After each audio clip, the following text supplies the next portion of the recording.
So for our final lesson, we chose the student Gabriella. So Gabriella and her family just moved to the United States from Spain. She lives with her relatives, and her family consists of her mother, her father, and a younger brother. Her entire family speaks primarily Spanish, and they only really use English when it's necessary. She's 6 years old, and this is her second year in kindergarten. So in her old school, she excelled socially, but she struggled to meet academic benchmarks. So she scored really high on conversational skills, communication skills, but she is working harder to reach those academic benchmarks. So she prefers to socialize rather than focus on her schoolwork, and she is in the language acquisition stage of the pre-production phase, which means she can point to pictures and use words such as yes or no, but she can't really conversate any more than that. Okay. For our learning activity that we chose to do for this final lesson is based off community helpers and common jobs. So that's the policeman, mailman, fireman, all those. And throughout this lesson, the student will be able to explain and identify jobs and workers in the community using labeled visuals of community helpers. To help them activate their prior knowledge, the teacher will present items related to the common community helper jobs. Once manipulatives are laid out on the floor, the teacher will do a floor storming activity where the children will view the materials laid out on the carpet and engage in a conversation discussing the observations they have made. Next, the students will be split into groups and assign a community helper job listed during the anticipatory set. Once each group has been given a job, they will work together as a group for about 5 to 10 minutes to create a skit representing how the job benefits the community and typical actions performed by their specific job. Now, for the ELL learner or learners, the teacher will provide visual representations of each career in both the English and native language of the students, so whatever it may be. They will have those visual representations also labeled in their native language. Student will be placed in a group of students they are comfortable around to promote student interaction and conversation, enhancing the learning. The teacher will ensure that the ELL has a part in the skit that they feel comfortable performing in order to not intimidate them and turn them off from the lesson.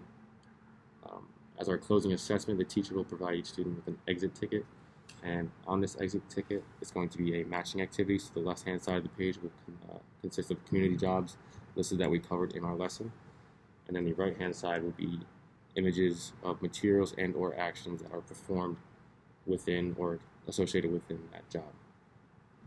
The students will be asked to draw lines just connecting, matching the corresponding visuals or materials pictured on the right-hand side of the page to the job. And for the ELL student, the community job's name will be again listed in both the native language and English language. So we thought this was an appropriate activity for our ELL learner because she should be familiar with these jobs.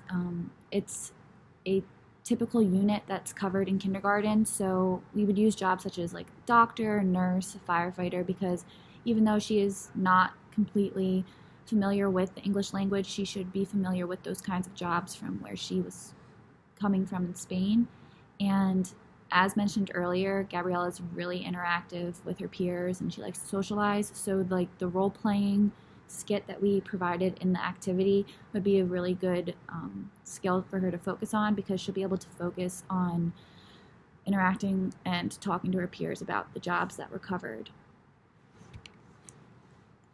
Okay, so for section 4, our reflection. We think that this would be an effective lesson for ELL because it allows her to use her strengths as a social communicator to express her understanding of the community jobs discussed in class.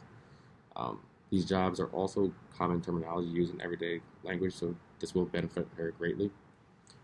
She will use them in her ever-growing vocabulary as she continues her education in the English language. As a pre-productive English speaker, Gabrielle must work on her communication skills by interacting with her grade-level peers. These student-to-student interactions can be an excellent source for learning. That's proven by a lot of data and research. By talking and listening to her peers, Gabriella will gain knowledge on the topic and listen to her classmates use the English language to describe the lesson material, so the more exposure she has to these conversations and peer-to-peer relationships, the more she's going to learn. Especially for Gabriella, as she familiarizes herself with conventional English in a topic that is somewhat familiar for her.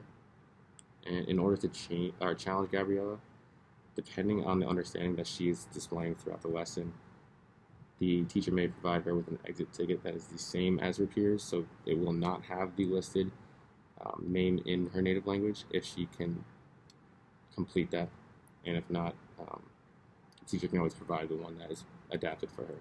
And this would show the teacher if Gabriella gained an understanding of the titles of the jobs in English.